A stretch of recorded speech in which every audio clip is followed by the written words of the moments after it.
Já iniciamos o programa de hoje falando sobre saúde e o nosso convidado é o Dr. Rodrigo Miller e nós vamos falar sobre o transplante de córnea. Para falar um pouquinho mais sobre o assunto, sobre a córnea, nosso convidado já está aqui, Dr. Rodrigo Miller. Dr. Rodrigo, seja muito bem-vindo aqui ao programa Espaço News. Eu queria que hoje a gente pudesse esclarecer, tirar algumas dúvidas das pessoas com relação à córnea. Uma pergunta que eu já fiz para o doutor foi, eu consigo ver a córnea a olho nu? Então isso aí, uma excelente pergunta, Nelly. É muito legal estar aqui conversando contigo. Falando um pouquinho sobre a anatomia, então, para tentar responder a tua pergunta, a córnea, ela é sim visível a olho nu, ela é a parte mais anterior que nós temos no olho, né? Então, se a gente interpretar o olho como se fosse uma esfera, né?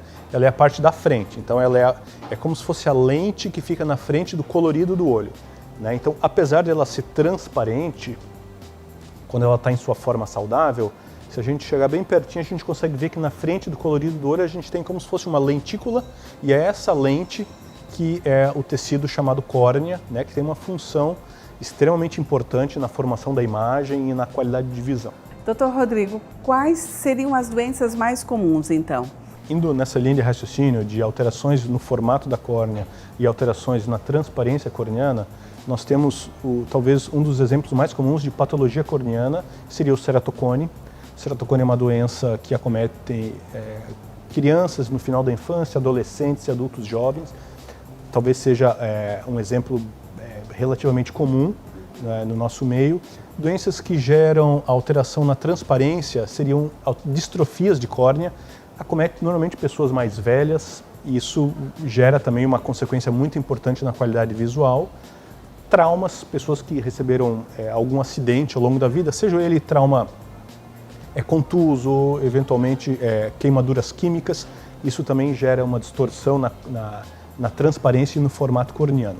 Talvez esses sejam os principais causadores. Um que não menos importante seriam as infecções, né? Então, situações em que a gente tem um crescimento de uma bactéria ou de um fungo e essa infecção, ela também distorce a anatomia normal do olho. No primeiro tema, onde o doutor fala sobre o ceratocone, né, que atinge aí as crianças, de que forma e qual seria o tratamento?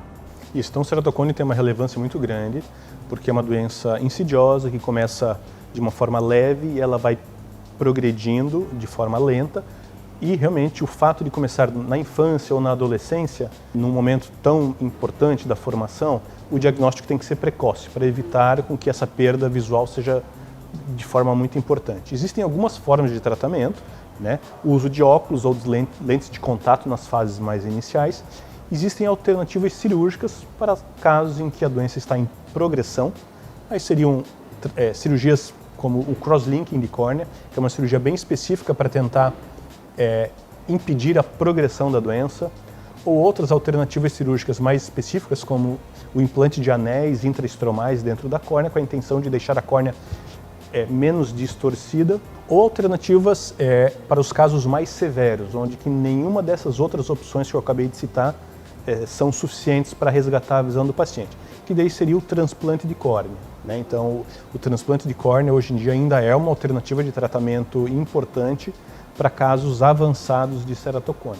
Daí a importância do diagnóstico precoce, da consulta periódica com o médico oftalmologista desde o período da infância, para que seja diagnosticado no momento adequado, para que não seja necessário uma cirurgia de um porte como o transplante de córnea. Doutor Rodrigo, uma curiosidade, né?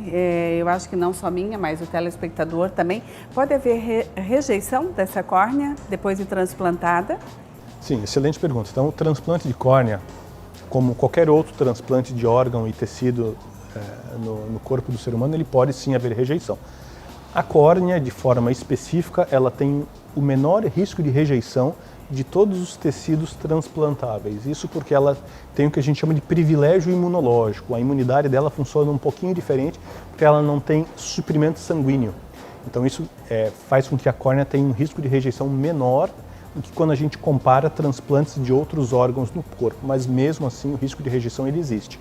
E o risco de rejeição do transplante depende muito da técnica que é utilizada cirurgicamente, né? Hoje em dia, com o aprimoramento e com as técnicas mais modernas, existem recursos que fazem com que algumas alternativas cirúrgicas gerem um risco de rejeição menor, né? Cirurgias com menos pontos, cirurgias em que o tecido transplantado possui uma menor quantidade, então isso vai acabar gerando um estímulo imunológico no paciente menor. Doutor Rodrigo, para que aconteça um transplante, precisa existir aí um doador, né? Como é que funciona essa parte, então, da doação desse órgão? Exatamente. Então, o transplante de córnea, ele necessita da doação de uma córnea de uma pessoa que veio a falecer. Então, a gente não pode esquecer que, na verdade, isso é essencial, né? Então, no Brasil, com a nossa legislação vigente, a decisão de permitir a doação de órgãos e tecidos é feita pelo familiar da pessoa que veio a falecer. Então, é muito importante que a gente converse na nossa casa, que a gente informe os nossos familiares e pessoas próximas da importância de que nós queremos ser doadores e porque essa tomada de decisão vai ser feita pelos nossos familiares no momento em que nós virmos a falecer. E isso é extremamente importante não só para a córnea, mas a doação de outros órgãos, né, que existem uma fila de espera no estado de Santa Catarina, a nível nacional.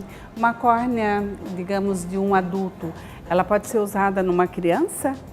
Como é que funciona essa parte? Pode explicar um pouquinho para a gente? Sim, então não existe essa necessidade de compatibilidade de idade quando a gente está falando de transplante de córnea, né? Ao contrário de outros órgãos sólidos que, eventualmente, há necessidade de uma histocompatibilidade, uma compatibilidade até do tipo, do perfil físico entre o doador e o receptor, né? A córnea a gente não tem essa necessidade. Os critérios para que seja permitido a doação de órgãos se baseiam mais em critérios técnicos, na qualidade celular daquela córnea. Isso tudo é feito no banco de olhos, existe uma central de transplantes que faz toda essa regulamentação e essa análise. Então, quando uma córnea ela vai para a doação, ela criteriosa avaliação técnica e é uma córnea saudável que pode ser utilizada em qualquer receptor que esteja aguardando na fila de espera. Doutor Rodrigo, o doutor consegue me dizer mais ou menos quantos transplantes então de córnea são realizados aqui na nossa região de Blumenau? E o hospital, né, ali de vocês também tem uma parceria bem bacana com outro hospital aqui de Blumenau. Conta um pouquinho pra gente. Então, os transplantes que são inscritos pelo Hospital Santa Isabel são todos realizados pelo Sistema Público, Sistema Único de Saúde. No ano passado, no ano 2021, nós realizamos 55 transplantes de córnea com essa parceria Hospital Santa Isabel e Hospital de Olhos de Blumenau. É um número que cresceu bastante nos últimos anos. A gente vem atendendo toda a região de Blumenau, não só a nossa cidade, mas a nossa micro-região do Vale do Itajaí. E é um número bem interessante, as pessoas estão procurando mais a nossa cidade para tratamento de doenças tão sensíveis como essa, né? Então, nós temos hoje em dia na nossa cidade recurso tecnológico, nós temos profissionais e serviços habilitados para fazer uma avaliação, fazer o diagnóstico e propor o tratamento para esses pacientes que necessitem de um tratamento específico. Doutor Rodrigo, muito obrigada, né, por esclarecer, por tirar aqui as nossas dúvidas. Está vendo só, você que está nos assistindo, não precisa ir para outro estado. Blumenau aqui tem uma referência em atendimento oftalmológico. Muito obrigada, adorei. Eu que agradeço, foi um prazer. Obrigada.